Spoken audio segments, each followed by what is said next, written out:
ወወልድ ወመንፈስ ቅዱስ አሐዱ አምላክ አሜን። ክርስቶስ ተንሥአ እሙታን አሰሮ ለሰይጣን ሰላም ኮነ። ክርስቶስ በታላቅ ኃይልና ስልጣን ከሙታን መካከል ተለይቶ ተነሳ። ሰይጣንንም አሰረው፣ አዳምንም ነፃ አወጣው። ሰላም ከእንግዲህ ወዲያ ደስታና ሰላም ሆነ። የእግዚአብሔር ልጆች፣ የድንግል ማርያም ወዳጆች እንደምን አመሻችሁ።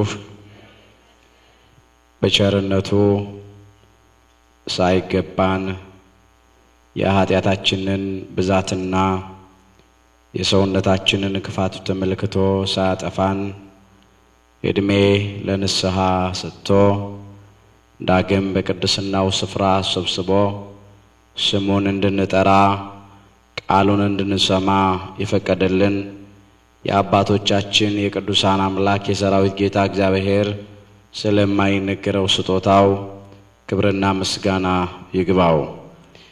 የእናታችን የእመቤታችን የቅድስት ድንግል ማርያም አማላጅነትና የቅዱሳን መላእክት ፈጣን ተራዳይነትና ጠባቂነት አይለየን። በመካከላችን እየገባ የሚፈታተነንን ጥንተ ጠላታችን ዲያብሎስን አምላካችን ጌታችን መድኃኒታችን ኢየሱስ ክርስቶስ በቅዱስ መስቀሉ ራሱን ቀጥቅጦ ከእግራችን በታች ይጣልልን። የምስጢር ባለቤት እግዚአብሔር አምላካችን የራቀውን አቅርቦ የተሰወረውን ገልጦ የረቀቀውንም አጉልቶ ሁላችንንም ያስተምረን። እግዚአብሔር በመለከት ድምጽ አረገ።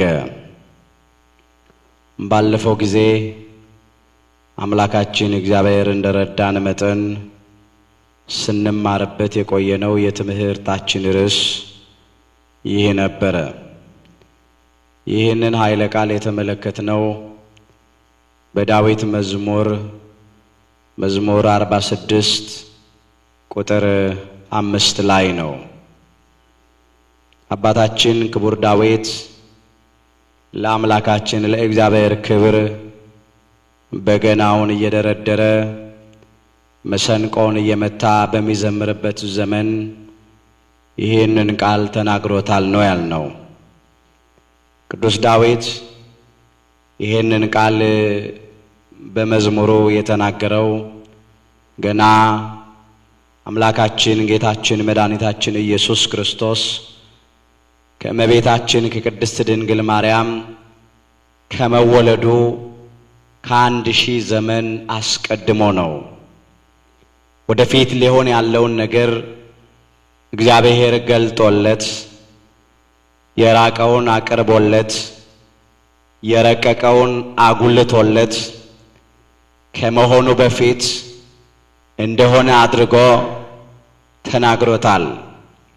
አምላክ በእልልታ እግዚአብሔር በመለከት ድምጽ አረገ። ዘምሩ ለአምላካችን ዘምሩ፣ ዘምሩ ለንጉሳችን ዘምሩ እያለ ነው የዘመረው። በዚህ ርዕስ ውስጥ በመጀመሪያ ያረገው ማን እንደሆነ አይተናል። ጥቂት ነገሮችን ለማስታወስ ያህል እናነሳለን። ምናልባት ይህን ትምህርት ስንጀምር ያልነበራችሁ ካላችሁ እንግዳ እንዳይሆንባችሁ ጥቂት ነገር እናያለን። ሌላው የነበርነውን ብንሆን እንረሳለንና እናስታውሰው ዘንድ እናነሳለን። እግዚአብሔር በመለከት ድምጽ አረገ ሲል ከሦስቱ ቅዱስ ስለ አንዱ ቅዱስ ስለ አካላዊ ቃል ስለ እግዚአብሔር ወልድ ስለ ኢየሱስ ክርስቶስ የተነገረ ቃል ነው ብለናል። አረገ ከማለት በፊት ወረደ ማለት ይቀድማል። ሳይወርዱ መውጣት ሳይሞቱ መነሳት የለምና በተለይ ይህንን አስመልክቶ ራሱ አምላካችን ጌታችን መድኃኒታችን ኢየሱስ ክርስቶስ በመዋዕለ ስብከቱ የተናገረውን ቃል አይተን ነበር። ከሰማይ ከወረደው በቀር ወደ ሰማይ የወጣ ማንም የለም ነው ያለው። እርሱም በሰማይ የሚኖረው የሰው ልጅ ነው ተብሎ ነው የተጻፈው። በዮሐንስ ወንጌል ምዕራፍ 3 ቁጥር 13 ላይ የተመዘገበ ኃይለ ቃል ነው። ከሰማይ ከወረደው በቀር ወደ ሰማይ የወጣ ማንም የለም፣ እርሱም በሰማይ የሚኖረው የሰው ልጅ ነው ነው የሚለው። እዚህ ላይ ከሰማይ ወረደ ሲል አካላዊ ቃል እግዚአብሔር ወልድ ከሰማይ ሰማያት ወርዶ ከመቤታችን ከቅድስት ድንግል ማርያም ከሥጋዋ ሥጋ ከነፍሷ ነፍስ ነስቶ በቤተልሔም ዋሻ በከብቶች በረት መወለዱን የሚገልጽ ቃል ነው ብለናል። ለእግዚአብሔር ባህሪ መውረድ መውጣት፣ መቀመጥ መነሳት፣ መሄድ መምጣት የለበትም። እግዚአብሔር በባህሪው ምሉ ነው። እርሱ ቦታን ይወስናል እንጂ እርሱን ቦታ አይወስነው። ከሰማይ ሰማያት በላይ አለ፣ ከእመቀመቃት በታችም አለ። ሰማይን ያለ ባላ ምድርን ያለ ካስማ የዘረጋ አምላክ ነው። ዓለምንም በመዳፉ የያዘ አምላክ ነው። እዚህ ላይ ወረደ ሲል ከድንግል ማርያም ተወለደ ለማለት ነው ብለናል። በሥጋ መገለጡን በጠባብ ደረትና በአጭር ቁመት ተወስኖ መታየቱን ለመግለጥ ከሰማይ ወረደ ይለዋል እንጂ በምድር የሌለ ሆኖ አይደለም። አካላዊ ቃል እግዚአብሔር ወልድ በተለየ አካሉ አዳምና እኛ ልጆቹን ስለማዳን ከሰማይ ሰማያት ወረደ። ይህንን ነው ከሰማይ ከወረደው በቀር ያለው። ከድንግል ማርያም መወለዱን ነው ከሰማይ ወረደ ያለው። ልደቱን ሲያመጣ ከሰማይ ወረደ ይለዋል። እርገቱን ደግሞ ሲያመጣ ወደ ሰማይ ወጣ ይለዋል። ከሰማይ ከወረደው በቀር ወደ ሰማይ የወጣ ማንም የለም። ወጣ ሲል አሁንም እርገቱን ነው። የአዳምን ሥጋ የአብርሃምን ሥጋ የድንግል ማርያምን ሥጋ በተዋሕዶ እንዳከበረው ለማጠየቅ ነው።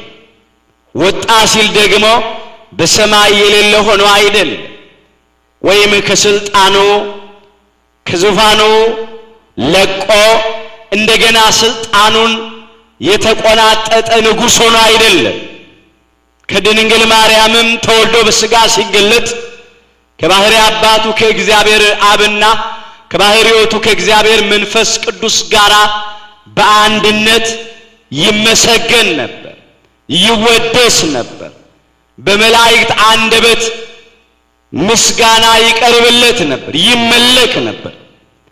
ወጣ ሲል በሰማይ የሌለ ሆኖ አይደለም፣ የኛን ሥጋ አከበረው ለማለት ነው።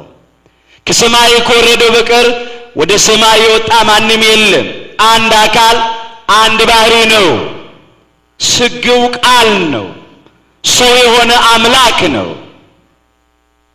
ከተዋሕዶ በኋላ ምንታዊነት የለም፣ መንታነት የለም፣ ሁለትነት የለም። በተዋሕዶ የከበረ የባህሪ አምላክ ነው።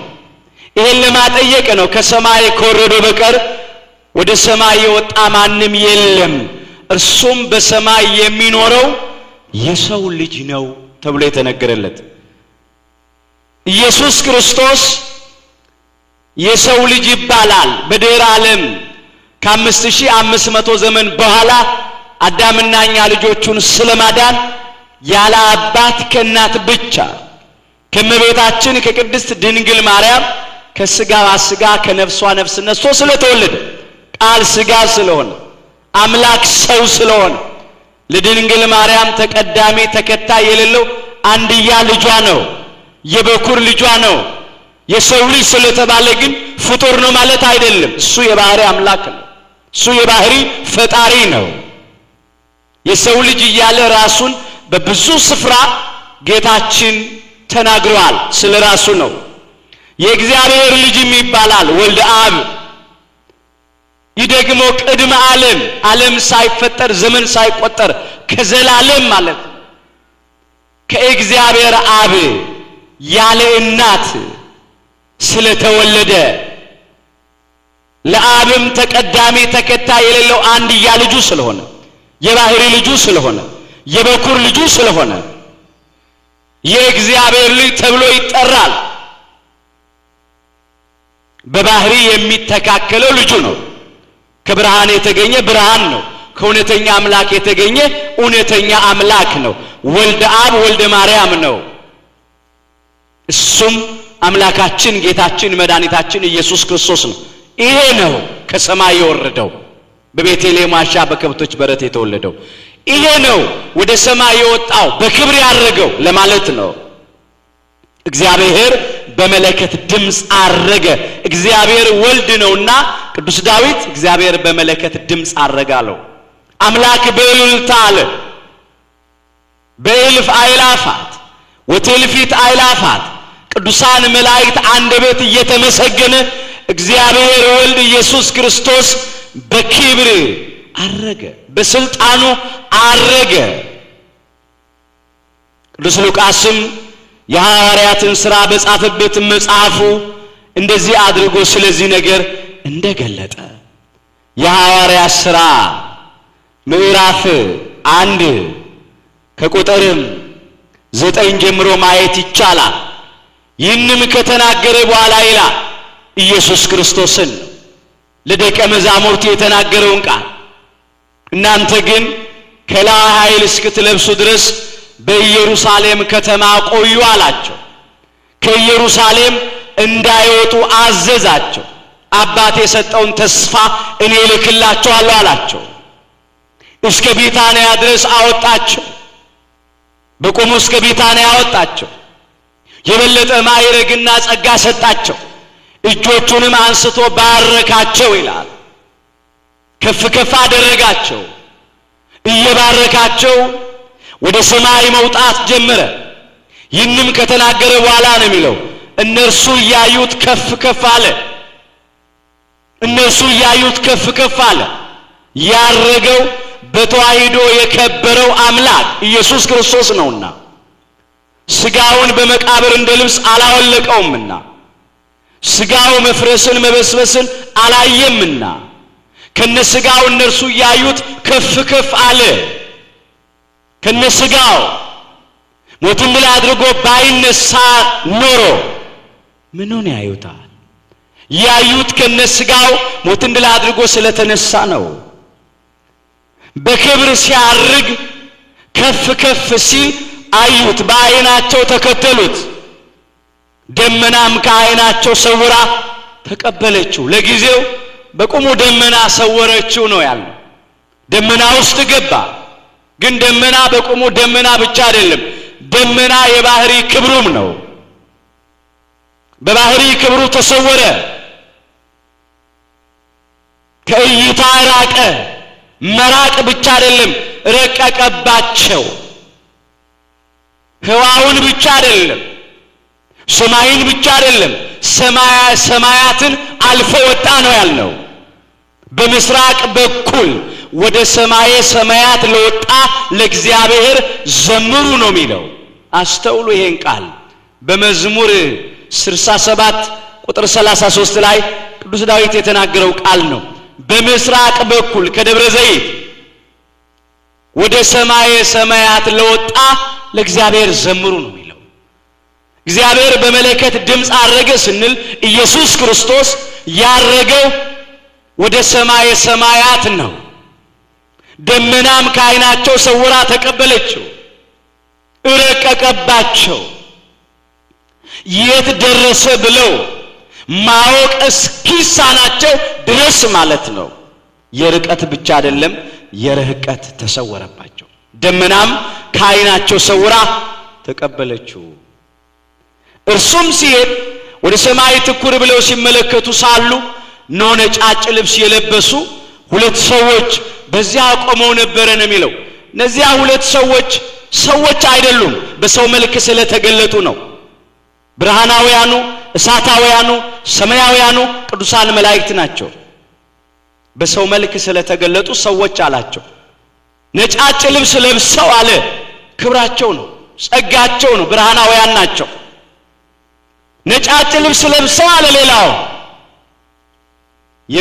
የማት ዘመን የፍዳ ዘመን የኩነኔ የጨለማ ዘመን አለፈ ሲሉ የብርሃን የምህረት የጸጋ የሰላም ዘመን ሆነ ሲሉ ነጭ ልብስ ለብሰው ታዩ። ደቀ መዛሙርቱንም እንዲህ አሏቸው እናንተ የገሊላ ሰዎች ሆይ አሏቸው ወደ ሰማይ እየተመለከታችሁ ስለምን ቆማችኋል? ኢየሱስ ክርስቶስ ባረገ ጊዜ ከደብረ ዘይት ሲሸኙት ነው። በአይናቸው ሲሸኙት እየተመለከታችሁ ስለምን ቆማችኋል? ይህ ከእናንተ ወደ ሰማይ የወጣው ኢየሱስ ክርስቶስ ወደ ሰማይ የወጣው ማን? ኢየሱስ ክርስቶስ። ቅዱስ ዳዊት እግዚአብሔር በመለከት ድምጽ አረገ ያለለት ነው። በምስራቅ በኩል ወደ ሰማይ ሰማያት ለወጣ ለእግዚአብሔር ዘምሩ ያለለት ነው። መላእክት ኢየሱስ ብለው ያነሱት የጠሩት ብዙዎች የኢየሱስ ክርስቶስን እግዚአብሔርነት ስለማያውቁ ዛሬ ተሰናክለዋል። ፍጡር ይያሉ ለማኝ ይያሉ አማላጅ ይያሉ ከነብይ ያነሰ ነብይ ይያሉ የሚሰናከሉት የኢየሱስ ክርስቶስን እግዚአብሔር ወልድነት ስለማያውቁ ነው። ሰው ኢየሱስ ክርስቶስ እግዚአብሔር እንደሆነ ከተረዳ እግዚአብሔርን ማን ሊፈጥረው ይችላል? እግዚአብሔር ወደ ማን ይለምናል? የእግዚአብሔር ግዛቱ መንግስቱ እንዴት በሺህ ዓመት ብቻ ይገደባል? ብዙዎች የኢየሱስ ክርስቶስን እግዚአብሔርነት ስለማያውቁ ነው። እግዚአብሔር አምላካችን እግዚአብሔርነቱን ላላወቁት ልቡና ይስጥልን። እኛም ከዚህ ከተረዳ ነው መረዳት እንዳንወጣ ያጽናን። ይህ ወደ ሰማይ ሲወጣ ያያችሁት ኢየሱስ ወደ ሰማይ ሲሄድ እንዳያችሁት እንዲሁ ይመጣል አሏቸው ነው የሚለው። እንዲሁ ይመጣል ወገኖቼ። የሚመጣው ኢየሱስ ክርስቶስ እግዚአብሔር ወልድ ነው። አዎ እግዚአብሔር በመለከት ድምጽ አረገ ብለናል። ያረገው ኢየሱስ ክርስቶስ እንደገና ይመጣል። የወረደው እሱ ነው፣ የወጣውም እሱ ነው። ጥቂት ነገሮች እስቲ እናንሳ። ከሰማይ ከወረደው በቀር ወደ ሰማይ የወጣ ማንም የለም። ወረደ ተወለደ ነው፣ ወጣ አረገ ነው። ሌላ ወደ ምድር ታችኛ ክፍል ወረደ የሚል ነገር አንስተን ነበር ባለፈው ጊዜ። ወደ ምድር ታችኛ ክፍል ወረደ የሚለው በስጋ ሞቶ ወደ ጎልጎታ መቃብር ወረደ ማለት ነው። ወጣ ማለት ሞትን ድል አድርጎ መግነዝ ፍቱልኝ መቃብር ክፈቱልኝ ሳይል ተነሳ ማለት ነው። ኤፌሶን ምዕራፍ 4 ቁጥር 8 ጀምሮ ወደ ላይ በወጣ ጊዜ ምርኮን ማረከ ይላል፣ ለሰዎችም ስጦታን ሰጠ ይላል። ቅዱስ ዳዊት አስቀድሞ የዘመረውን ነው ቅዱስ ጳውሎስ ከዚያ አስቦ አምጥቶ እዚህ ላይ የጠቀሰው። በመዝሙር 67 ቁጥር 18 ላይ ይሄ ቃል ተመዝግቧል።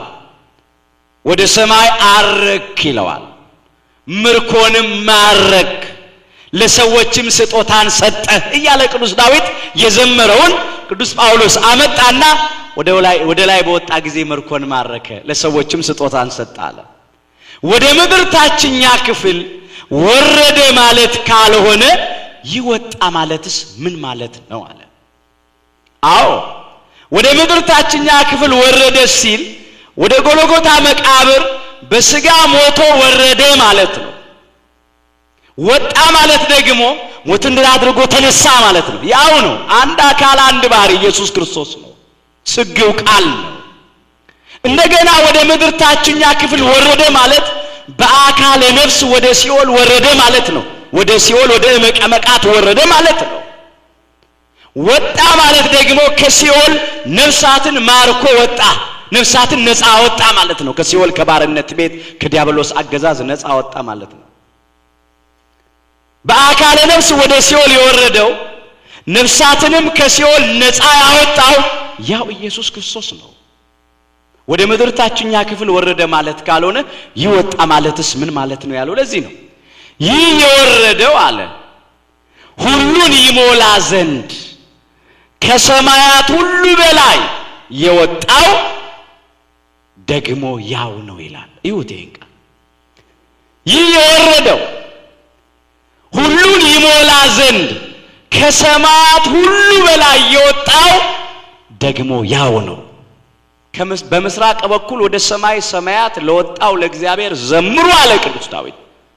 እሱ ነው ከሰማያት ሁሉ በላይ የወጣው ኢየሱስ ክርስቶስ እግዚአብሔር ወልድ ነው።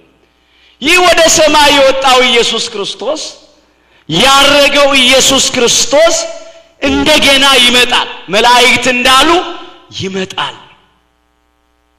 ወደ ሰማይ ሲወጣ ያያችሁት ኢየሱስ ክርስቶስ እንደገና ይመጣል እንደገና።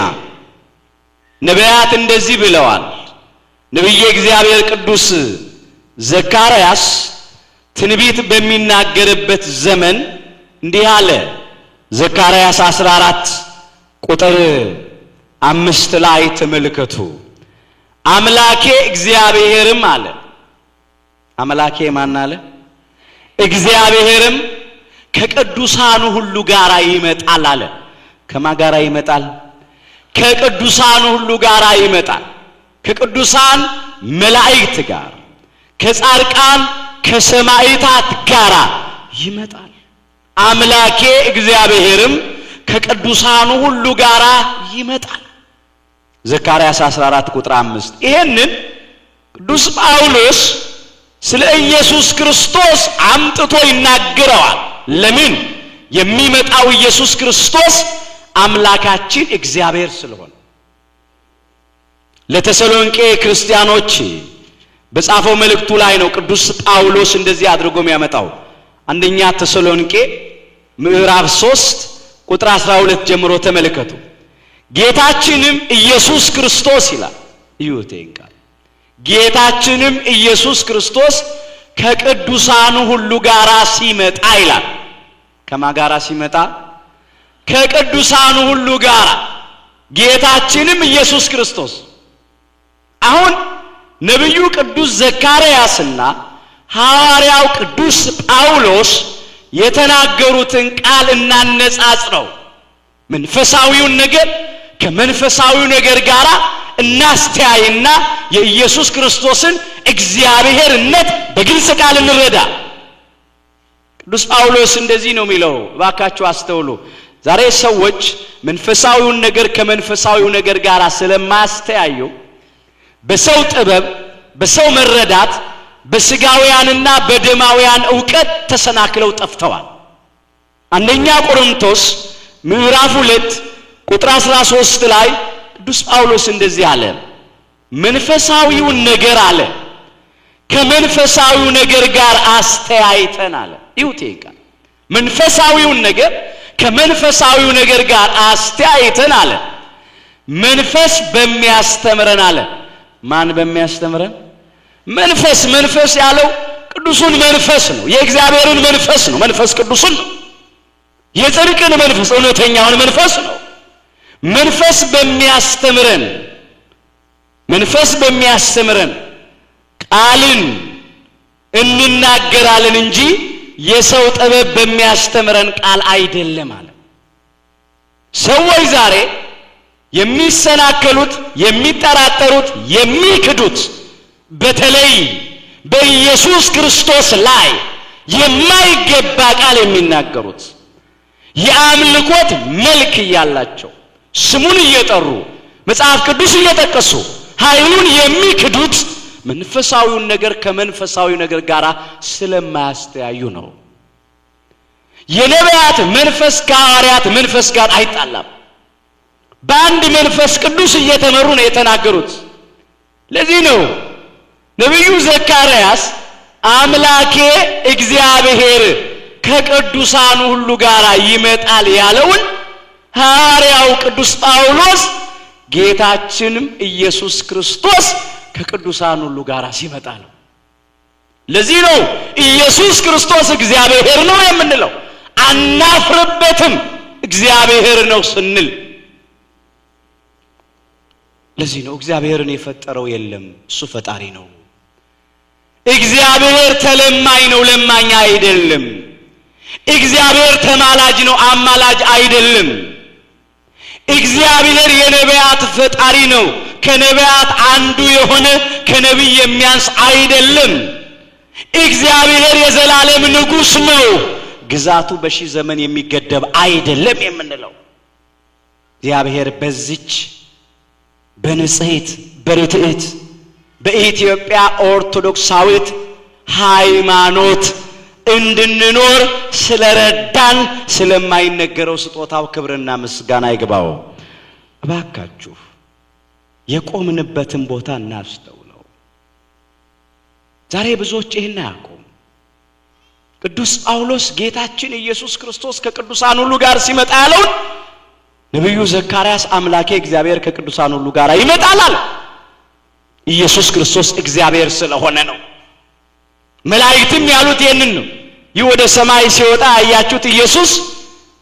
እንዲህ ወደ ሰማይ ሲሄድ እንዳያችሁት ይመጣል አሉ ቅዱስ ዮሐንስም በራእዩ እንዲህ አድርጎ ተናገረለት እሱ ነው የሞተው በስጋ እሱ ነው የተቀበረው እሱ ነው በአካለ ነፍስ ወደ ሲኦል የወረደው እሱ ነው ሞትን ድል አድርጎ የተነሳው እሱ ነው በክብር ያረገው እሱ ነው ዳግም ለፍርድ የሚመጣው እግዚአብሔር በመለከት ድምጽ አረገ ያለለት ቅዱስ ዳዊት ራእየ ዮሐንስ ምዕራፍ 1 ቁጥር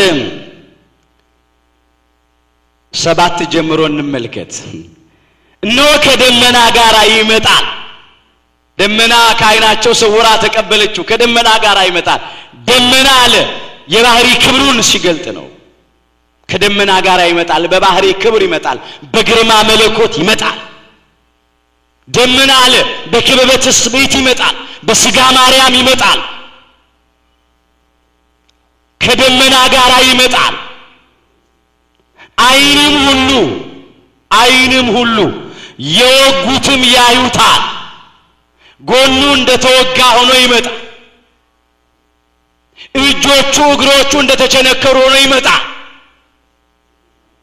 የወጉት ሁሉ ያዩታል የምድርም ወገኖች ሁሉ ስለርሱ ዋይ ዋይ ይላሉ ለካ የሰቀል ነው የቸነከር ነው የገረፍ ነው መስቀል አሸክመን ያንገላታ ነው የሸዋክል የደፋንበት የገደል ነው ለካ ፈራጅ አምላክ ነው የባህሪ አምላክ ነው የባህሪ ጌታ ነው እያሉ ዋይ ዋይ ይላሉ የማይጠቅም ዋይታ የማይጠቅም ልቅሶ ያለቅሳሉ ለካ የዮሴፍ ልጅ ያልነው ጋኔን ያደረበት ያልነው ባጋንንት አለቃ ተአምራት ያደርጋል ያልነው ያበደነ ያልነው ለካ የባህሪ አምላክ ነው ይላሉ ዋይ ዋይ ይላሉ የምድር ወገኖች ሁሉ ዋይ ዋይ ይላሉ ያለውና የነበረው የሚመጣው ሁሉንም የሚገዛ ጌታ አምላክ አልፋና ኦሜጋ እኔ ነኝ ይላል ነው የሚለው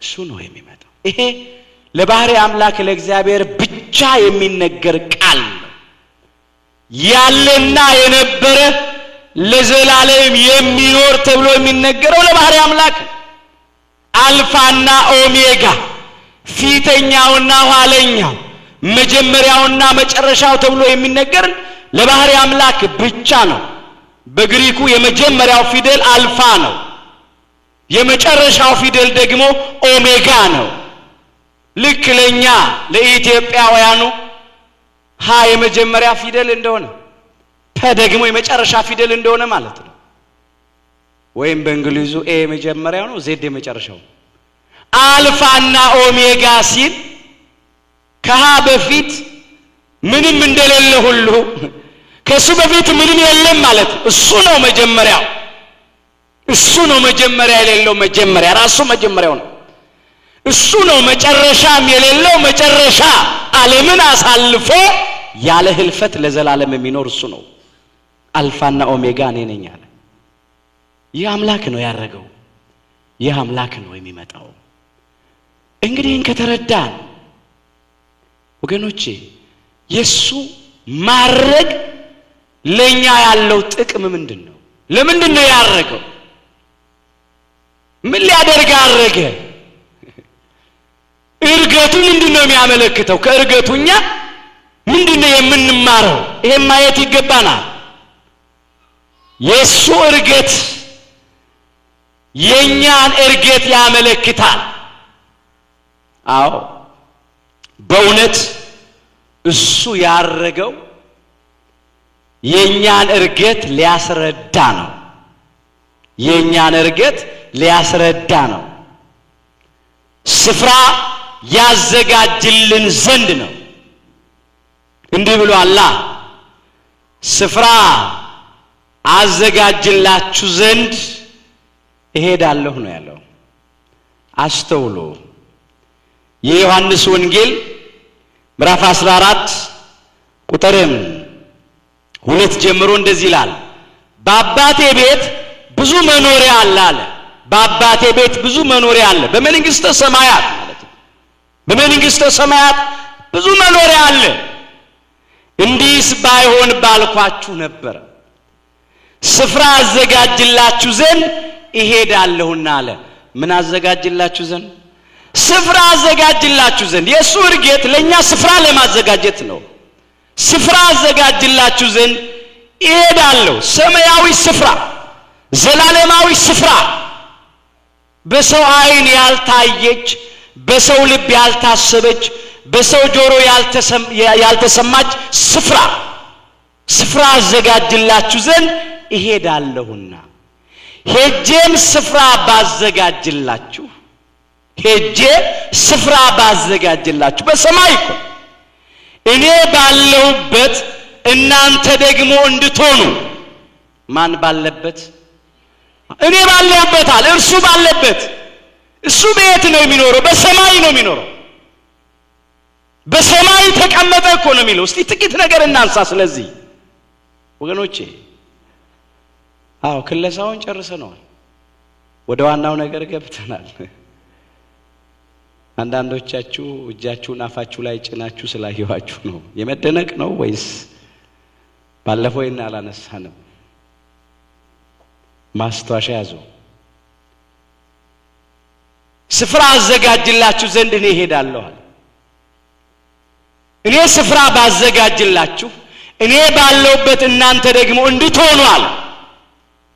እሱ ያለው ቤት ነው በሰማይ በእግዚአብሔር ቀኝ ተቀመጠ ይላል። በአብሪና ሲል ነው፣ በቀደመ ክብሩ ሲል ነው። የማርቆስ ወንጌል ምዕራፍ 16 ቁጥር 19 ጌታ ኢየሱስም ከእነርሱ ጋር ከተናገረ በኋላ ወደ ሰማይ አረገ፣ በእግዚአብሔርም ቀኝ ተቀመጠ። እኔ ባለሁበት ቤት በላይ በሰማይ በእግዚአብሔር አብ ቀኝ ተቀመጠ። አሁን ለእግዚአብሔር ባህሪ ቀኝና ግራ፣ ፊትና ጀርባ የለውም። ወርድና ቁመት የለውም። ጠፈርና መሰረት የለውም። ጠፈሩ እርሱ ነው፣ መሰረቱ እርሱ ነው፣ ፊቱ በሁሉም ነው። አካላዊ ቃል እግዚአብሔር ወልድ በተለየ አካሉ ከድንግል ማርያም ከስጋዋ ስጋ ከነፍሷ ነፍስ ነስቶ በተዋህዶ ከብሮ በስጋ ስለተገለጠ ይህን ለማጠየቅ ነው እንደሚለው። በአብሪና ተቀመጠ ሲል ይሄን አመጣ። እንዲህ ይላል በሰማያት ነው የሚለው፣ በግርማው ቀኝ ተቀመጠ ይላል። ቅዱስ ጳውሎስም ለዕብራውያን ምእመናን በጻፈው መልእክቱ ዕብራውያን ምዕራፍ 1 ቁጥር 3 ጀምሮ ማየት ይቻላል። እንደዚህ አድርጎ ነው የሚያመጣው።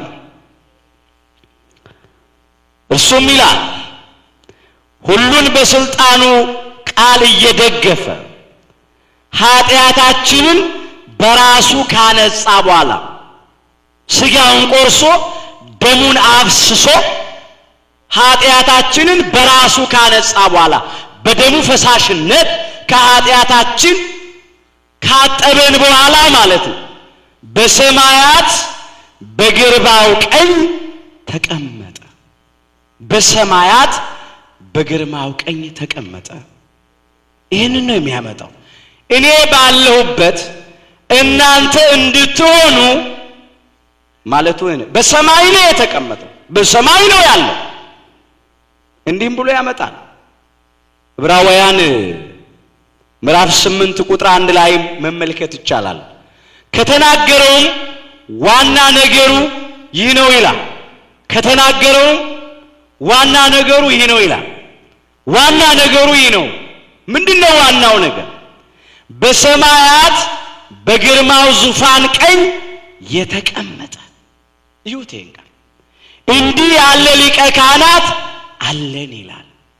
ሊቀ ካህናት ያለው ኢየሱስ ክርስቶስ ነው። መስዋዕቱን ያዘጋጀ እሱ፣ መስዋዕት ሆኖ የቀረበ እሱ፣ መስዋዕቱን የሚቀበል እሱ። እንዲህ ያለ ሊቀ ካህናት ሁሉ ከርሱ፣ ሁሉ በርሱ፣ ሁሉ ለርሱ ሆኖ አዳምና ልጆቹን ያዳነ እንዲህ ያለ ሊቀ ካህናት ብሎ ያመጣል። በሰማያት በግርማው ዙፋን ቀኝ ተቀመጠ። ስፍራ አዘጋጅላችሁ ዘንድ እሄዳለሁ። እኔ ስፍራ ባዘጋጅላችሁ እኔ ባለውበት እናንተ ደግሞ እንድትሆኑ ሁለተኛ እመጣለሁ። ሁለተኛ ምን እላለሁ? እመጣለሁ። ሁለተኛ እመጣለሁ። አሁን ስፍራ ሊያዘጋጅ አረገ። በሰማይ ከሱ ጋር እንድንቀመጥ ከሱ ጋር ለዘላለም በክብር እንድንኖር አረገ። ሁለተኛ እመጣለሁ፣ ወደኔም ወስዳችኋለሁ። ወደኔ ምን አረጋችኋለሁ? ወስዳችኋለሁ። የእግዚአብሔር ዓላማ ይሄ ነው። የእርገቱ ዓላማ ይሄ ነው። ማረጉ ስፍራ ለኛ ለማዘጋጀት ነው። በሰማይ እሱ ባለበት እኛ እንድንሆን ነው። ለዘላለም ከሱ ጋር እንድንኖር ነው።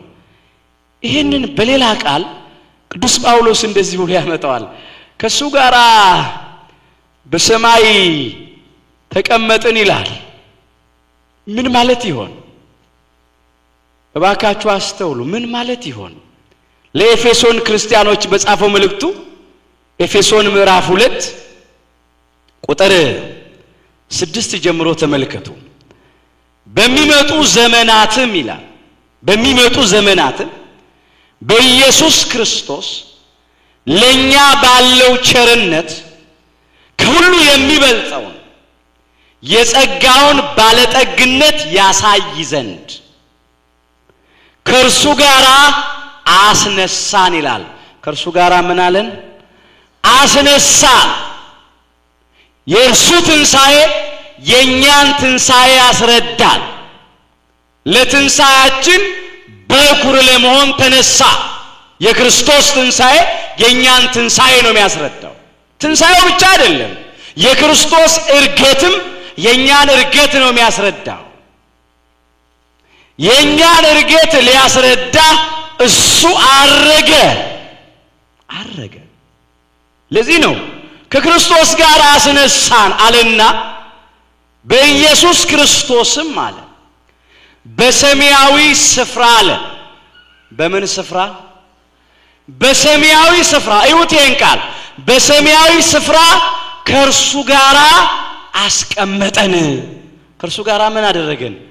አስቀመጠን። አሁን በማያሻማ ቃል ነው። በሰማያዊ ስፍራ ከሱ ጋር አስቀመጠን ሲል አሁን እኛ ያለነው በመድር እዚህ ተቀምጠናል፣ ወንበር ላይ እዚህ ተቀምጠናል። እንዴት ነው በሰማያዊ ስፍራ አስቀመጠን ማለት? በተስፋ ያለውን ነገር ነው። ከሞት በኋላ ያለውን ሕይወት ነው። ከመቃብር በኋላ ያለውን ትንሣኤ ነው። እኛ ሀገራችን በሰማይ ነው። ተስፋውን ሲያመጣ ነው ወደፊት የሚሆነውን ነገር በሰማያዊ ስፍራ አስቀመጠናል። የኛን ሥጋ በተዋሂዶ አክብሮት በሰማይ ተቀምጧልና በሰማያዊ ስፍራ አስቀመጠናል። ሌላው ነገር ደግሞ የኛን ሥጋ የሰው ልጆችን ሥጋ በተዋሂዶ አክብሮ በሰማይ ተቀምጧል። ቃል ሥጋ ሆኖ አምላክ ሰው ሆኖ በሰማያዊ ስፍራ ተቀምጧል። የቃል ገንዘብ ለሥጋ የሥጋ ገንዘብ ለቃል ሆኖ የመለኮት ገንዘብ ለትስብእት የትስብእት ገንዘብ ለመለኮት ሆኖ በተዋህዶ በሰማያዊ ስፍራ ተቀምጠናል። አክብሮናል አምላካችን የኛን የሰው ልጆችን ሥጋ የሚራበውን የሚጠማ የነበረውን ደካማ የነበረውን ሥጋ አክብሮታል በተዋህዶ። ይሄን ሲያመጣም በሰማያዊ ስፍራ ተቀምጠናል አስቀመጠናል። በተስፋ የሚሆኑንም ሲያነሳ ምንድነው የሚለው ቅዱስ ጳውሎስ በሌላ ስፍራ? እኛ ሀገራችን በሰማይ ነው ያለው። ሀገራችን ቤት ነው በሰማይ ነው። ፊልጵስዩስ ምዕራፍ 3 ቁጥር 20 ጀምሮ ተመልከቱ። እኛ አገራችን በሰማይ ነውና ነው የሚለው። ከዚያም ደግሞ የሚመጣ መድኃኒትን እርሱንም ጌታን ኢየሱስ ክርስቶስን እንጠባበቀዋለን። በዕለተ ምጽአት በመጨረሻው ቀን በፍርድ ቀን በትንሣኤ ዘጉባኤ ይመጣል። ሰማይና ምድርን በታላቅ ትኩሳት ሊያሳልፍ ይመጣል። እንደ መጎናጸፊያ ሊጠቀልል ይመጣል። ለእያንዳንዱ እንደየሥራው ሊያስረክብ ይመጣል። ጻድቃንን ሊያወድስ ኃጥአንን ሊወቅስ ይመጣል። በአባቴ ቤት ብዙ መኖሪያ አለ። ይህ ባይሆን ኖሮ ባልኳችሁ ነበር። ስፍራ አዘጋጅላችሁ ዘንድ እሄዳለሁ። እኔ ስፍራ ባዘጋጅላችሁ እኔ ባለሁበት እናንተ ደግሞ ትሆኑ ዘንድ ሁለተኛ እመጣለሁ። ዳግም ምጽአት ሁለተኛ እመጣለሁ። ወደ እኔም ወስዳችኋለሁ። ከብቶች በረት ሊወለድ ግርግም ላይ ሊተኛ አይመጣም። በጨርቅ ሊጠቀለል አይመጣም። ግብጽ በረሃ ሊሰደድ አይመጣም። ምራቅ ሊተፋበት መስቀል ተሸክሞ ሊንገላታ አይኑ በጨርቅ ተሸፍኖ ሊዘበትበት አይመጣም። የሾህ አክሊል ሊደፋበት አይመጣም። እርቃኑን ሊውል አይመጣም። መከራ ሊቀበል አይመጣም። ዓለምን ለማሳለፍ ይመጣል። ለፍርድ ይመጣል። ሃይማኖታቸውን ያጸኑትን ምግባራቸውን ያቀኑትን ለንስሐ የሚገባ ፍሬ ያፈሩትን እናንተ አባቴ ብሩካን ብሎ በፍቅር ቃል ወደ ራሱ ሊስብ ይመጣል። ስፍራ አዘጋጅላችሁ ዘንድ እሄዳለሁ አለ። እኔ ስፍራ ባዘጋጅላችሁ እኔ ባለሁበት እናንተ ትሆኑ ዘንድ ደግሞ ሁለተኛ እመጣለሁ። ወደ እኔም ወስዳችኋለሁ። ወደ ራሱ ከሚወስዳቸው ከቅዱሳኑ ከጻድቃኑ ከሰማዕታቱ ከእውነተኞቹ ባለሟሎች ጋራ እግዚአብሔር በቸርነቱ ይቁጠረን። እርገቱን ስናስብ እርገቱን ስናከብር ይሄን ማስተዋል ያስፈልጋል። ስፍራ ሊያዘጋጅልን ነው ያረገው።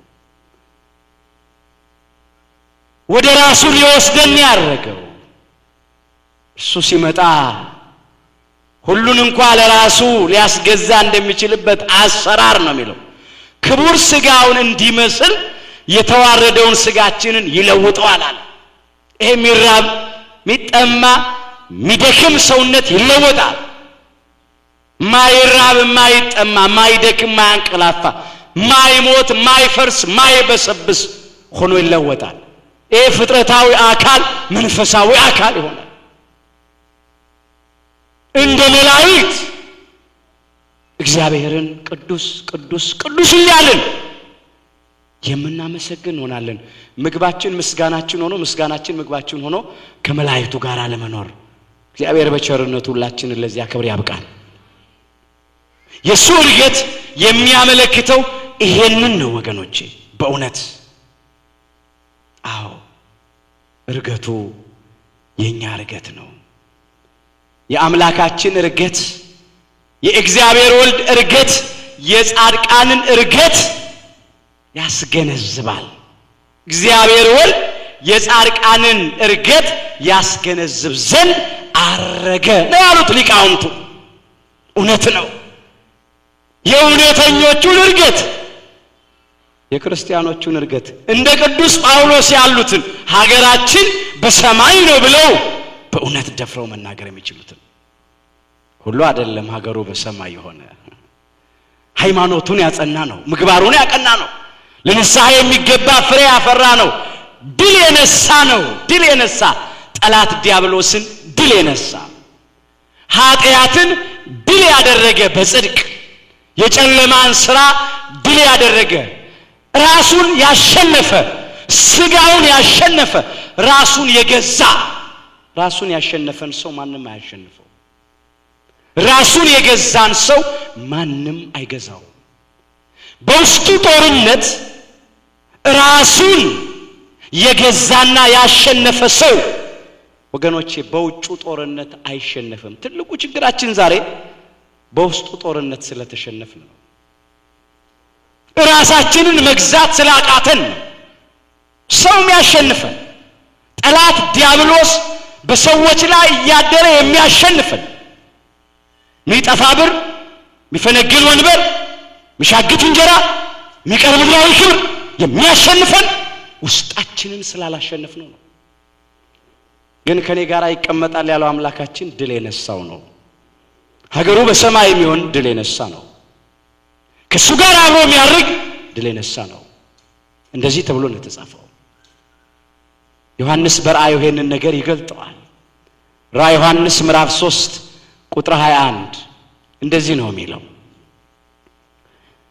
እኔም ደግሞ ይላል ድል እንደነሳው አለ አምላካችን ኢየሱስ ክርስቶስ እኔም ደግሞ ድል እንደነሳው ከአባቴም ጋራ በዙፋኑ ላይ እንደተቀመጥኩ ወደ ሰማይ አረገ በአባቱም ቀኝ ተቀመጠ አይደለም እንለው ሁሉ ጊዜ በጸሎት ሃይማኖት በክብር ወደ ሰማይ አረገ አይደለም እንለው በአባቱም ቀኝ ተቀመጠ እኮ ነው የምንለው ሁሉ ጊዜ በጸሎት ሃይማኖት እኔም ደግሞ ድል እንደነሳው ከአባቴም ጋራ በዙፋኑ ላይ እንደተቀመጥኩ ድል ለነሳው አለ ምን ላደረገው ድል ለነሳው ለተሸነፈ አይደለም ለወደቀ አይደለም ለካዳ አይደለም ድል ለነሳው ከኔ ጋራ በዙፋኔ ላይ ይቀመጥ ዘንድ እሰጣዋለሁኝ ነው ያለው ይሄ ነው እንግዲህ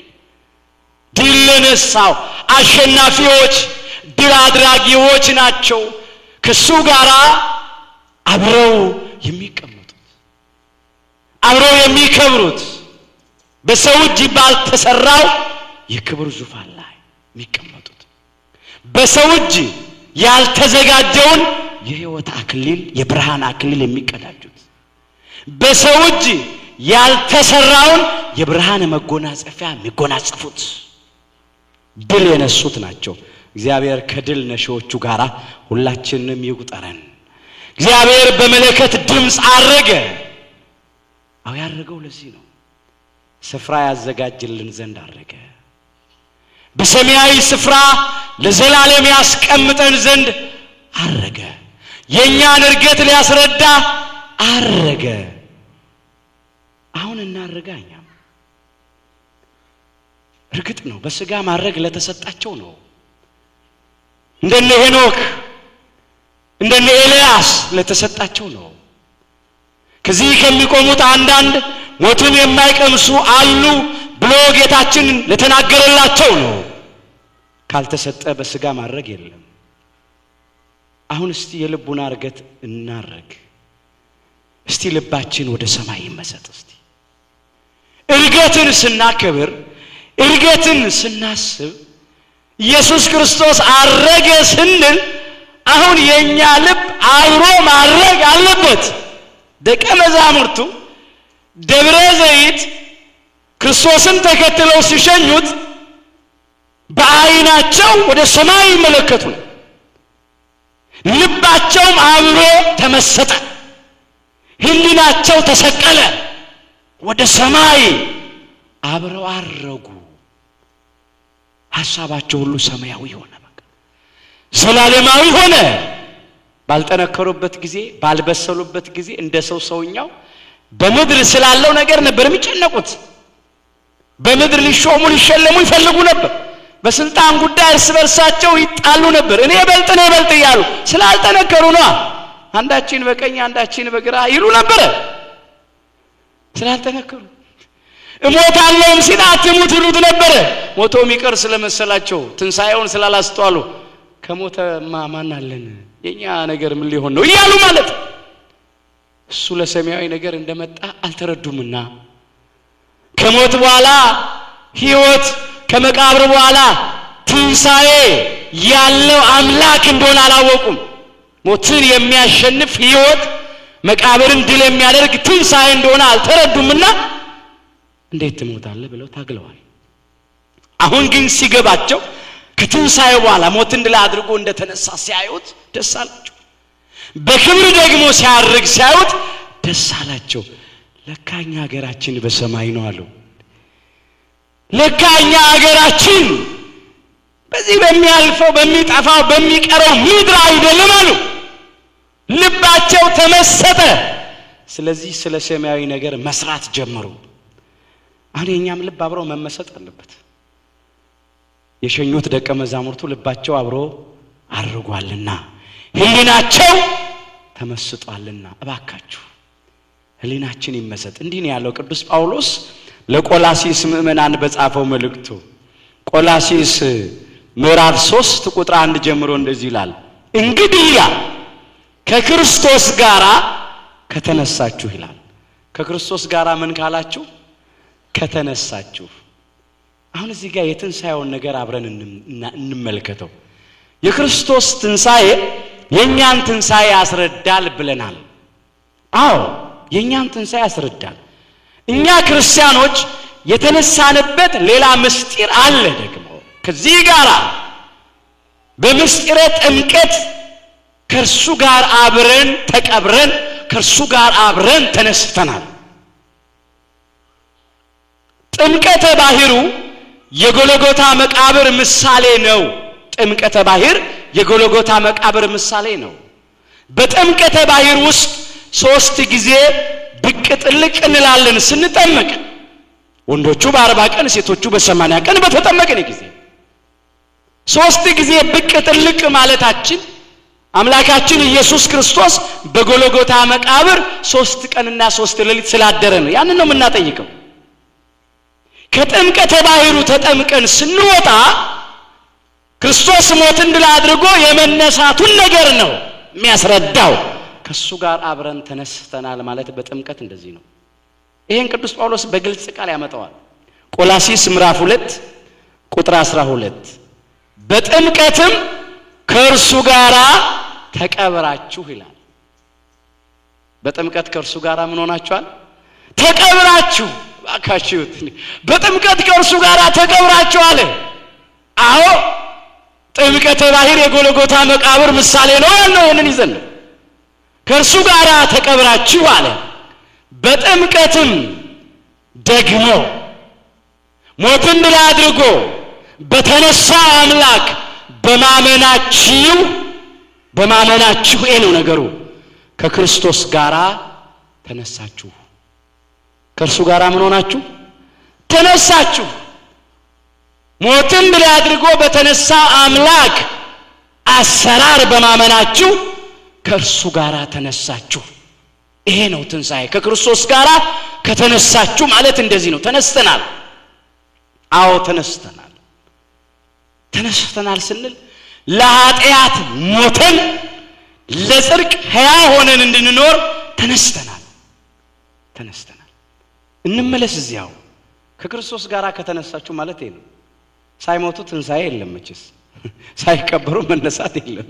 ተነስታችኋል አለ ቆላሲስ ምዕራፍ 3 ቁጥር 1 ላይ እንግዲህ ከክርስቶስ ጋር ከተነሳችሁ አለ። ክርስቶስ በእግዚአብሔር ቀኝ ተቀምጦ ባለበት አለ። ክርስቶስ በማን ቀኝ? በእግዚአብሔር ቀኝ ተቀምጦ ባለበት በላይ ያለውን እሹ አለ። የት ያለውን እሹ? በላይ ያለውን እሹ። ይሄ ነው የክርስቶስ እርገት ለኛ ያለው መልእክት። በላይ ያለውን እሹ፣ በሰማይ ያለውን እሹ፣ ዘላለማዊውን እሹ፣ የማያልፍ የማይጠፋውን እሹ፣ እዚህ በምድር የሚቀረውን ለጥቂት ጊዜ የሆነውን ነገር አይደለም እሱንማ እግዚአብሔር አሕዛብንም እንኳን ይመግባል ለአሕዛብም ምድራዊ መጠለያ እየሰጠ ምግብ መጠጥ እየሰጠ ልብስ እያለበሰ ያኖራቸዋል አሕዛብን የለም ይያሉት ያኖራቸዋል በመድርማ ያለውን ለእንስሳት ለአራዊት ለአፋትም ያደርጋል እኮ አምላካችን ለአንክሮ ለተዘክሮ ለተፈጠሩት ሞተው ፈርሰው በስብሰው ለሚቀሩትም አሰጥቷል እነሱንም አይዘነጋም እኛ ግን ይሄ አይደለም ሕይወታችን እባካችሁ ያንዳንዶቻችን ክርስትና ትርጉም አልባ ስለሆነ ነው አልገባንም ገና ጥሪያችንን አናቀውም ጥሪያችን እኮ ምድራዊ አይደለም ሰማያዊ ነው ጥሪያችን እኮ ስጋዊ አይደለም መንፈሳዊ ነው ጥሪያችን እኮ ጊዜያዊ አይደለም ዘላለማዊ ነው በየዓመቱ ኢየሱስ ክርስቶስ አረገ ማለት ብቻ አይደለም ለምንድን ነው ያረገው በላይ ያለውን እሹ በሰማይ ያለውን እሹ በላይ ያለውን አስቡ እንጂ በምድር ያለውን አይደለም ይላል እባካችሁ ሆዳቸው አምላካቸው እንደሆነ ክብራቸው በኖራቸው እንደሆነ ሐሳባቸው ምድራዊ እንደሆነ መጨረሻቸው ጥፋት እንደሆነ እንደ ስጋውያን ነው እንደ አሕዛብ እንዳላመኑት እንዳልተጠመቁት ክርስትናን እንዳልተቀበሉት እንዳይሆን ሕይወታችን በላይ ያለውን አስቡ በላይ ያለውን ነው እንጂ በምድር ያለውን አይደለም ለምን ሞታችኋልና ምን ብላችኋል ሞታችኋል ሳይሞቱ ክርስትና የለም ክርስትና በጥምቀት ተቀብረው በሱ በማመን የሚነሱት ሕይወት ነው ሞታችኋልና አለ አሁን ሞታችኋል ሲል ለኃጢአት ሥራ ሞታችኋል ለስጋ ሥራ ሞታችኋል ለጨለማ ሥራ ሞታችኋል ማለት እኮ ሞታችኋል ማለት ነው እንደ በድናችሁ ለክፉ ሥራ ለስጋ ሥራ ለዲያብሎስ ፈቃድ ለስጋ ፈቃድ እንደ ሙት እንደ በድን እንደ ሬሳ ናችሁ በቃ ማይንቀሳቀስ ሙት ናችሁ ማለት ነው እግዚአብሔር ሁላችንንም ለኃጢአት ሙታን ያድርገን ለጽድቅ ደግሞ ሕያዋን ያድርገን የክርስትና ዓላማው ይሄ ነው ለኃጢአት ሞቶ ለጽድቅ መኖር ነው ለኃጢአት ሞተን ለጽድቅ እንድንኖር እርሱ ራሱ ኃጢአታችንን በዕፀ መስቀል ላይ ተሸከመ አለ ቅዱስ ጴጥሮስ አንደኛ ጴጥሮስ ምዕራፍ 2 ቁጥር 24 ላይ ለኃጢአት ሞተን ለስጋ ሥራ ሞተን ለጨለማ ሥራ ሞተን ለጽድቅ እንድንኖር ለጽድቅ ሕያዋን ሆነን እንድንመላለስ በብርሃን ሥራ በበጎ ፍሬ እንድንኖር ፈቃደ እግዚአብሔር እንድንፈጽም እንደ እግዚአብሔር ቃል እንድንመላለስ ማለት ነው ለኃጢአት ሞተን ለጽድቅ እንድንኖር እርሱ ራሱ ኃጢአታችንን በዕፀ መስቀል ላይ ተሸከመው አለ አንደኛ ጴጥሮስ ምዕራፍ 2 ቁጥር 24 ላይ ይሄንን ነው ሞታችኋልና አለ ቅዱስ ጳውሎስ ለስጋ ሥራ ሞታችኋል ለምድራዊ ነገር ሞታችኋል ለኃጢአት ሞታችኋል ለፈቃደ ዲያብሎስ ሞታችኋል ማለቱ ነው ሞታችኋል ሕይወታችሁም አለ ያለንን ተስፋ ነው እንዲህ የሚለው ሕይወታችሁም በእግዚአብሔር ከክርስቶስ ጋራ ተሰውሯልና አለ ምን ብሏል አለ ተሰውሯል የሚገርም ቃል ነው ተሰውሯል ያን ጊዜ ከደቀ መዛሙርቱ አይን ኢየሱስ ክርስቶስ ብቻ መሰላችሁ የተሰወረው እባካችሁ አስተውሉልኝ ደመና ከአይናቸው ሰውራ ተቀበለችው ኢየሱስ ክርስቶስን ግን ኢየሱስ ክርስቶስ ከደቀ መዛሙርቱ አይን ብቻ አልነበረም የተሰወረው በዚያ ሰዓት የደቀ መዛሙርቱም ልቡና ከኢየሱስ ክርስቶስ ጋር አብሮ ተሰወረ ተመሰጡ ወደ ሰማይ ልባቸው ተነሳ ለካ የኛ አምላክ ሰማያዊ ነው አሉ ዘላለማዊ ነው አሉ የዘላለም ንጉስ ነው አሉ ዙፋኑ በሰማይ ነው አሉ ለካ በምድር አይደለም ለካ በቀኝና በግራሹ መንሸልመን አስቀምጠን እንለው የነበረው እንዲሁ ነው አሉ የሚያልፍ አይደለም መንግስቱ የሚሻር አይደለም የሚሞት አይደለም ዘላለማዊ ነው ሰማያዊ ነው አሉ የነሱም ልብ ከሱ ጋር አብሮ ተሰወረ የሚገርም ነው እርገቱ የነሱንም ልብ አሳረገው ይሄን ነው ሕይወታችሁም በእግዚአብሔር ከክርስቶስ ጋር ተሰውሯልና ተሰወረ በቃ የኛንም ልቡና ከአምላካችን ጋር አብሮ ይሰውርልን ማን ነው አሁን ተመስጦ በሱ ፍቅር የተሰወረ ማን ነው ልቡ የተመሰጠ ልቡ ያረገ ሰው በሰማይ ያለውን የሚያስብና የሚመኝ ሰው ማን ነው አሁን ራሳችን መርምረው ያን ጊዜ ነው እርገቱ የገባን ያን ጊዜ ነው ክርስትና የገባን ያን ጊዜ ነው መንፈሳዊነት የገባው ያለበለዚያ ታሪክ መተረክ ብቻ ነው ማንበብ ብቻ ይሆናል ልማድ ብቻ ይሆናል በቃ አረገ ማለት በየጊዜው በየዓመቱ እግዚአብሔር በመለከት ድምጽ አረገ ማለት ብቻ ከዛ ያለፈ ነገር መሆን አለበት ሕይወታችን የኛም ልብ ማረግ አለበት ሕይወታችሁ የሆነው ክርስቶስ አለ በሚገለጥበት ጊዜ እዚያው ቆላስይስ ምዕራፍ 3 ቁጥር 4 ላይ ነው ሕይወታችሁ የሆነ ክርስቶስ በሚገለጥበት ጊዜ ዳግም ለፍርድ ሲመጣ ሁለተኛ መጣለው ወደኔ መወስዳችኋለሁ ስላለ በሚገለጥበት ጊዜ አለ በዚያን ጊዜ እናንተ ደግሞ ከእርሱ ጋር በክብር ትገለጣላችሁ አለ በምን ትገለጣላችሁ በክብር ትገለጣላችሁ ልዩ መገለጥ ነው ዝም ብሎ ትገለጣላችሁ አላለም በክብር ትገለጣላችሁ በሕይወት ትገለጣላችሁ ከሱ ጋር ለዘላለም እሱን ያመሰገናችሁ ለመኖር ትገለጣላችሁ ጦርነት በሌለበት በሽታ ረሃብ በሌለበት ጭንቀት ስደት ትካዜ በሌለበት በደስታ በሕይወት በሰላም ለመኖር በክብር ትገለጣላችሁ በክብር ከሚገለጡት ጋራ እንድንገለጥ እግዚአብሔር ሁላችንን ይርዳን ዋካቸው ልባችን ይሰወር ልባችን ይመሰጥ ልባችን ይነሳ እስቲ ልባችን እስቲ ያርግ እስቲ በላይ ያለውን እንሻ ብዙ ጊዜ በመድር ያለውን እየፈለግን በመድር ያለውን ለማግኘት ብዙ ዋጋ ከፍለናል አንድ ነገር ላንሳ እስቲ ብዙዎቻችን የራሳችንን ኑሮ ለማሻሻል የቤተሰቦቻችንን ኑሮ ለማሻሻል በመድር ብዙ ቦታ ተጉዘናል ገስግሰናል ቺን ሀገር ሳናውቃት የተመኘናት ብዙዎች ነን ተስፋ ያደረግናት ብዙዎች ነን እሷንም ለማግኘት ብዙ ዋጋ የከፈልን ሰዎች አለን አንዳንዶችም መንገድ ላይ ቀርተዋል እንደውም ሰዎቹ ጭራሽ ተስፋይቱ ምድር ይያሏት ነው አይደል ተስፋይቱ ምድር እቺ አይደለችም ምድር ርስትና ሰማያዊቷ ርስት መንግስተ ሰማያት አሁን እዚህ ድረስ ተጉዘን መጣ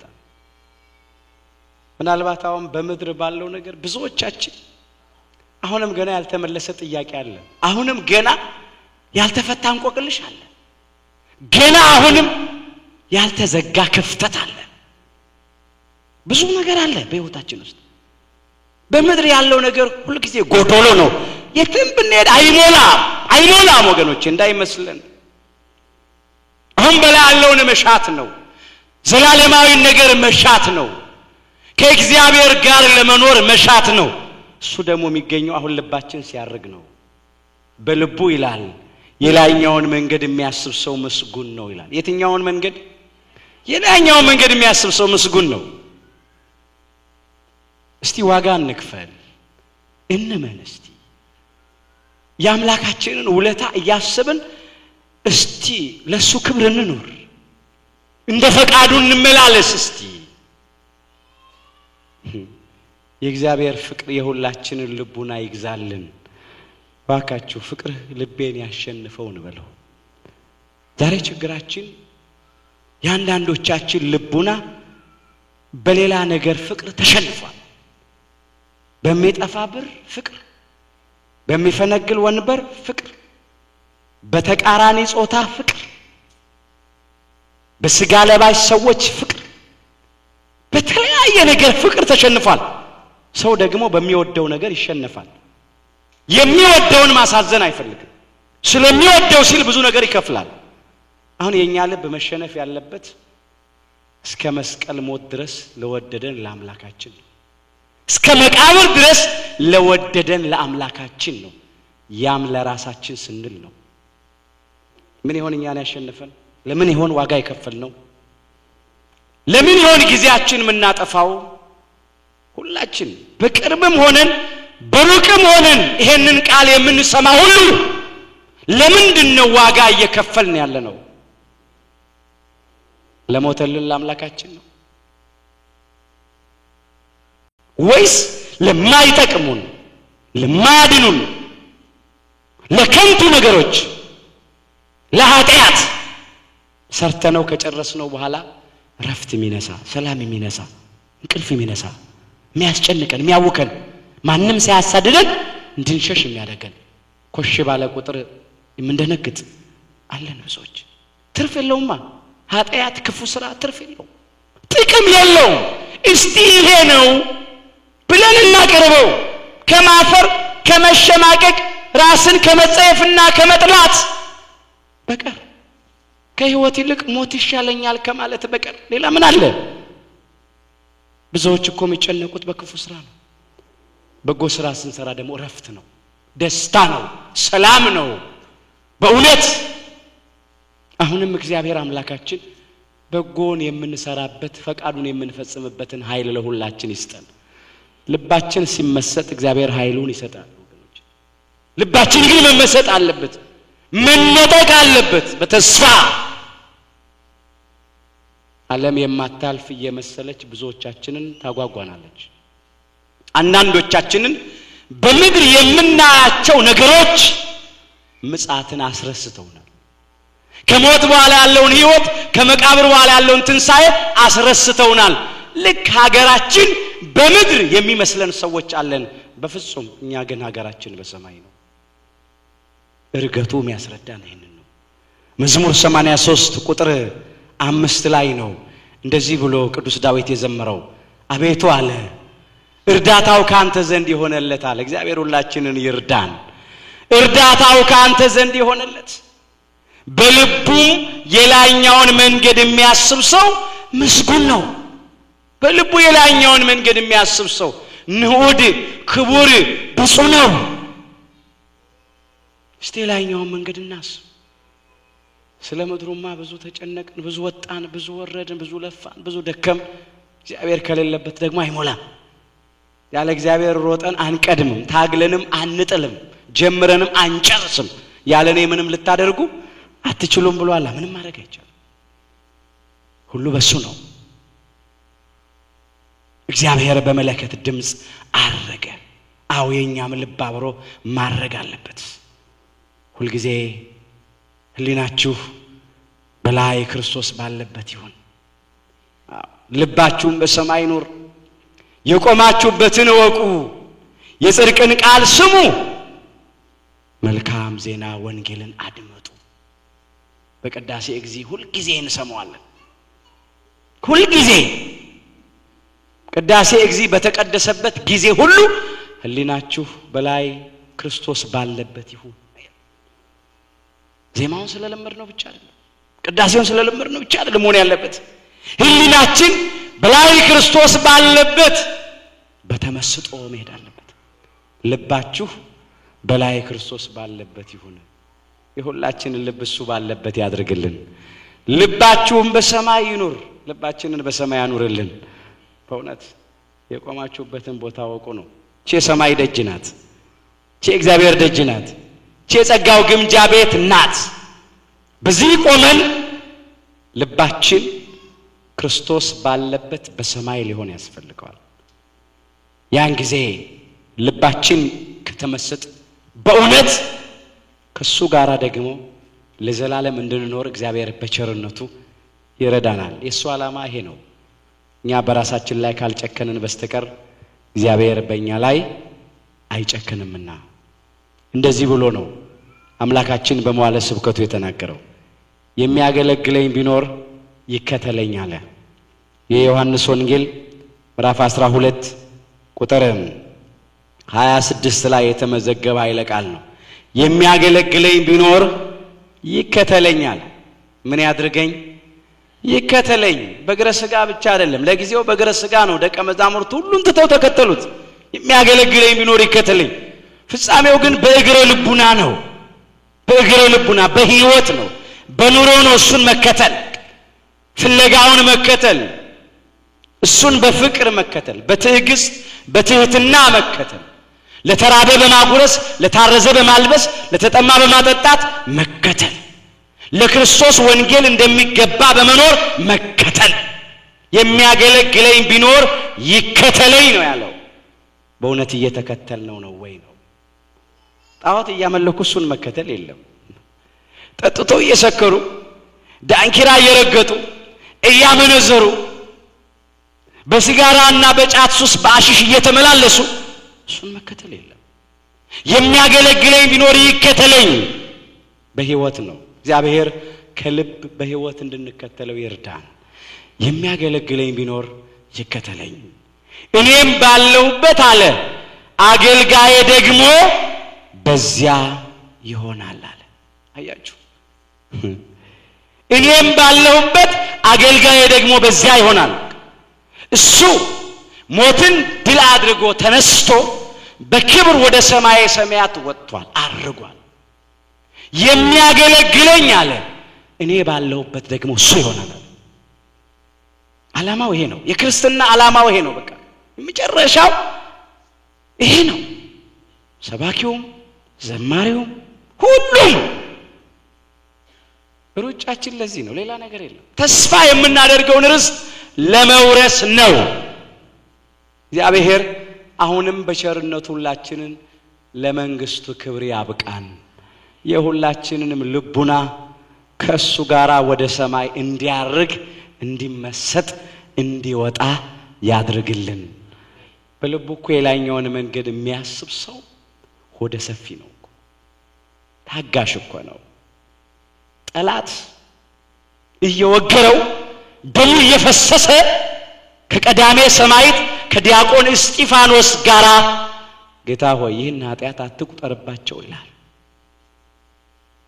አይኖቹ ሰማያዊውን ነገር የሚመለከት ሰው፣ በልቡና አይኖች ሰማያዊውን ነገር የሚመለከት ሰው እንዲህ ነው የሚለው።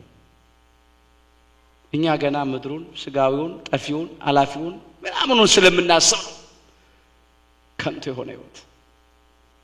እግዚአብሔር ከስጋዊነት ወደ መንፈሳዊነት ሁላችንን ያሳድገን። እግዚአብሔር በመለከት ድምጽ አረገ። አንድ ቃል እናንሳና እንጠቀልለዋለን። ቅዱስ ጳውሎስ ለተማሪው ለጢሞቴዎስ በጻፈው መልእክቱ እንዲህ አለ። አንደኛ ጢሞቴዎስ ምዕራፍ 2 ቁጥር 16 ላይ እግዚአብሔርንም የመምሰል ምስጢር አለ ያለ ጥርጥር ታላቅ ነው አለ። እግዚአብሔርን የመምሰል ምስጢር ያለ ጥርጥር ታላቅ ነው አለ። አንደኛ ጢሞቴዎስ ምዕራፍ 3 ቁጥር 16 ላይ በስጋ የተገለጠ አለ ከድንግል ማርያም ተወልዶ የተገለጠውን ነው። በመንፈስ የጸደቀ ለመላእክት የታየ በአሕዛብ የተሰበከ በዓለም የታመነ በክብር ያረገ እሱም እግዚአብሔር ወልድ ኢየሱስ ክርስቶስ ነው። እንዲህ ብሎ ነው የመሰከረበት። እግዚአብሔርን የመምሰል ታላቅ ምስጢር ከባህሪ አባቱ ከእግዚአብሔር አብ ከባህሪዎቱ ከእግዚአብሔር መንፈስ ቅዱስ ጋራ ስለተካከለው አምላክ ስለ እግዚአብሔር ወልድ ቅዱስ ጳውሎስ እንዲህ አድርጎ አስቀመጠለት። እሱ ነው ከሰማይ የወረደው፣ እሱ ነው ወደ ሰማይ የወጣው፣ እሱ ነው ዳግምም ለፍርድ የሚመጣው እሱ ነው። ለፍርድ ሲመጣ በቀኝ ከሚያቆማቸው ከቅዱሳኑ ጋራ በቸርነቱ ይቁጠረን። እግዚአብሔር በመለከት ድምጽ አረገ። ያስተማረን የመከረን የገሰጸን አባቶቻችን የቅዱሳን አምላክ የሰራዊት ጌታ እግዚአብሔር ስለማይነገረው ስጦታው ክብርና ምስጋና ይግባው። ሁላችንም ከውድቀታችን ተነስተን ከርኩሰታችን ተቀድሰን ወደ አባቶቻችን ወደ ካህናት ቀርበን ኃጢአታችንን ሁሉ ተናዘን ቅዱስ ሥጋውን በልተን ክቡር ደሙን ጠጥተን መንግስቱን እንድንወርስ ስሙን እንድንቀድስ ኃያሉ እግዚአብሔር አምላካችን ይርዳን። አምላካችን እግዚአብሔር በቸርነቱ የሁላችንንም መጨረሻችንን ያሳምርልን።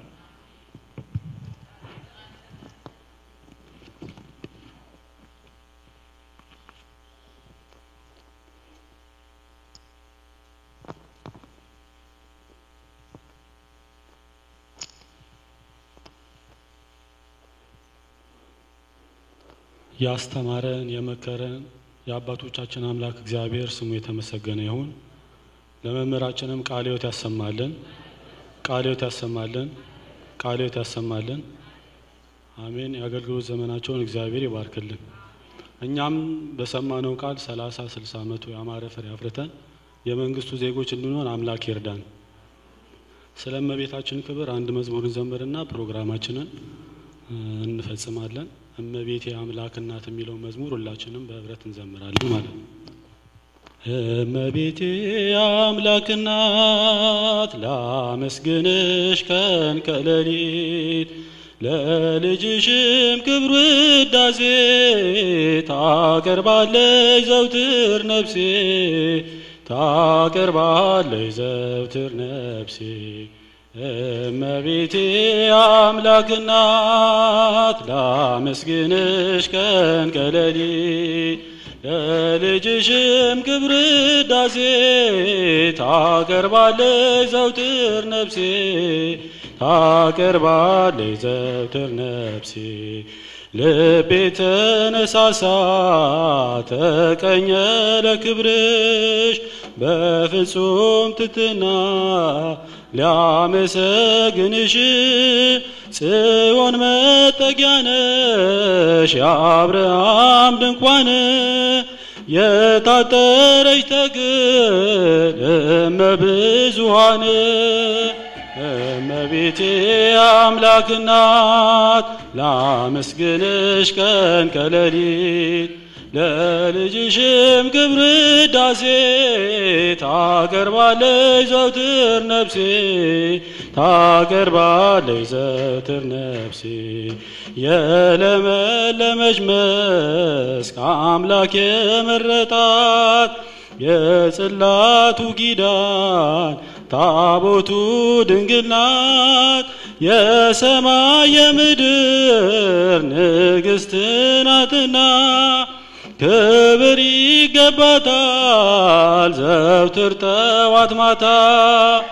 እመቤቴ አምላክ እናት ላመስግንሽ ቀን ከሌሊት ለልጅሽም ክብር ውዳሴ ታቀርባለች ዘውትር ነፍሴ ታቀርባለች ዘውትር ነፍሴ።